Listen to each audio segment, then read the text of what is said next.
할렐루야. 오늘 성경 통독 28일째입니다. 오늘 말씀은 시편 26편에서 30편까지 살펴보도록 하겠습니다.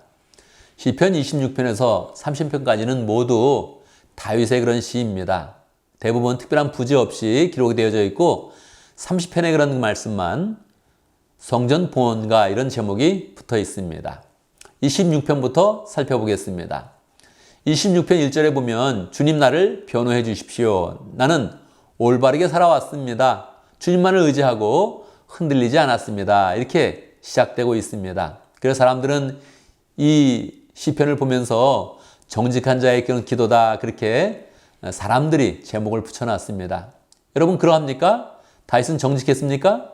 그렇습니다. 보편적으로 다윗의 그런 삶은 하나님 보시기에 그 마음에 합한 자다 그런 표현을 많이 쓰고 있죠. 다윗은 젊은 시절에도 도망자의 그런 신분 가운데서 죄를 짓지 않고 정말 하나님을 의지하는 그런 삶을 살았습니다.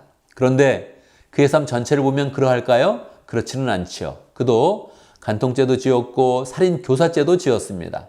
사람으로서 할 수 없는 일을 했죠. 그런데도 불구하고 그가 자신의 그런 삶을 돌아보면서 주님 나를 변호해 주십시오. 나는 올바르게 살아왔습니다. 이렇게 이야기할 수 있는 것은 하나님의 은혜에 의지하기 때문에 그러합니다. 우리도 그러합니다. 우리의 그런 삶이 항상 올바르진 않지만 주님 품에 있으면 우리는 올바른 그런 삶이 되고 의로운 삶이 되고 깨끗한 그런 사람이 되는 것입니다. 그래서 다윗이 예수 그리스도의 은혜에 힘입어서 자기의 그런 정직함을 하나님께 말씀드리며 주님의 그런 변호를 기대하고 있다. 이렇게 보는 것이 좋겠습니다. 우리도 늘 주님 안에서 이러한 기도를 해야겠습니다. 27편 보면 전체적으로는 찬양시가 되겠습니다. 자신의 그런 고통 가운데 자신의 고통을 주님께 호소하고 주의 은혜를 구하면서 주님을 찬양하는 그런 내용입니다. 6절까지는요, 자신의 그런 상황과 신앙 고백이 담겨져 있고 12절까지는 하나님께 구원을 호소하는 그런 내용이 담겨져 있습니다. 그리고 맨 마지막에 끝맺는 그런 부분에 14절까지는 찬양의 내용이 나와 있죠. 그런데 14절의 그런 내용이 보면 1인칭으로 사용하다가 2인칭으로 변화되어서 14절은 이렇게 기록되어져 있습니다. 너는 주님을 기다려라. 강하고 담대하게 주님을 기다려라. 이렇게 이야기하면서 27편의 그런 내용을 마치고 있습니다. 우리가 인칭 변화가 있을 때 조금 더 주의 있게 보면 더 시편의 내용을 잘 음미할 수 있습니다. 그러니까 다윗은 1인칭으로 썼다가 2인칭으로 썼다는 것은 이 시가 많은 사람에게 불려질 것이다 하는 것을 알고 썼던 것이고 다른 사람에게 또 신앙을 독려하면서 교훈적인 그런 그 내용으로 썼다 하는 것을 짐작해 볼 수 있습니다. 28편의 그 내용은 도움을 구하는 그런 기도입니다. 우리는 항상 도움이 필요하죠. 다윗이 도움이 필요했고요. 심지어는 예수님께서도 지상사역 가운데서는 하나님의 그런 도움이 필요했습니다. 그러니까 다윗이 예수님의 마음을 헤아리며 또 우리의 그런 상황들을 기억하는 그런 가운데 모든 사람이 다 하나님께 도움이 필요하다 하는 그런 그 마음으로 시편을 지은 것이지요. 그런데 8절의 내용에 보면 주님은 주님의 백성에게 힘이 되시며 기름 부어 세우신 왕에게 구원의 요새입니다. 그렇게 또 표현했습니다. 기름 부어 세우신 왕이 누구입니까? 다윗인데 자기가 자기 자신을 그렇게 표현할 일은 없겠지요. 그러니까 이것은 분명히 또 메시아를 염두에 두면서 부르고 있는 것입니다. 다윗의 마음 가운데는 늘 메시아 예수 그리스도를 늘 기대하면서 늘 시를 짓고 있다 이렇게 생각하는 것이 항상 좋습니다. 그래서 개인적인 시로 보지 말고 이것이 하나님의 계시요 우리에게 주는 시요 예수님을 나타내면서 우리를 다 예수님의 품으로 인도하는 시다 이렇게 보면 좋겠습니다. 29편에서는 독특한 그런 시인데요.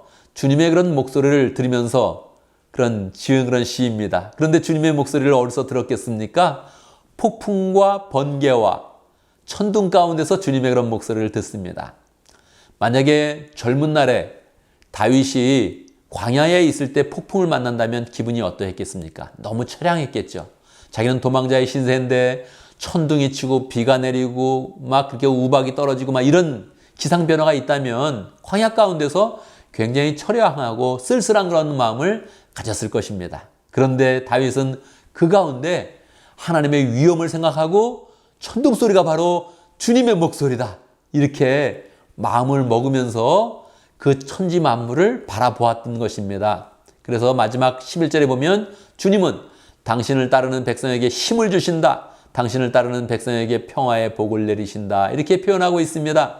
천둥소리, 번개의 그런 모습을 보면서 이것이 주님의 목소리요 도리어 주의 백성이 힘을 얻는 그런 과정이다 이렇게 생각했으니 다윗이 광야에서도 얼마나 하나님을 사랑했으며 주의 목소리를 갈급했는지를 잘 알 수 있는 것입니다. 30편의 그런 그 말씀은 성전 봉헌가다 이렇게 말씀을 드렸지요. 성전 봉헌가면 성전의 웅대함과 하나님의 그런 은혜와 역사와 이런 거를 기록할 것이다 우리가 생각할 수 있는데 그렇지 않습니다. 의외의 내용인데요. 1절 주님께서는 나를 수렁에서 건져주시고 내 원수가 나를 비웃지 못하게 해주셨으니 내가 주님을 우러러 찬양하렵니다. 그렇게 표현하고 있습니다. 자기의 고통 속에서 구원을 주신 하나님을 감사하고 그리고 그 가운데서 계속 신앙 고백을 하고 있는 것입니다.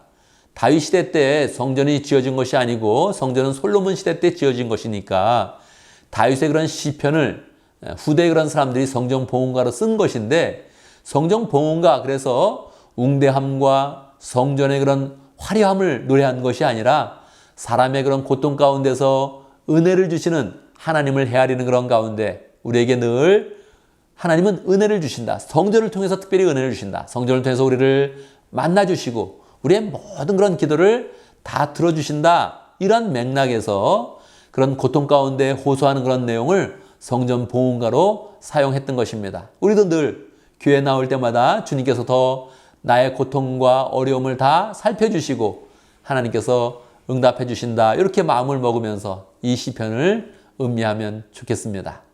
자, 이제 우리는 시편의 그런 내용을 15편을 살펴봤고요. 이제 또 내일부터는 레위기 말씀을 살펴보겠습니다.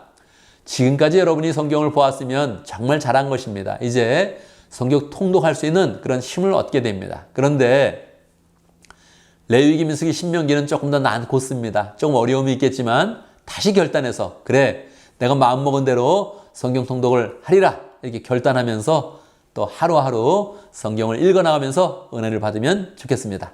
감사합니다.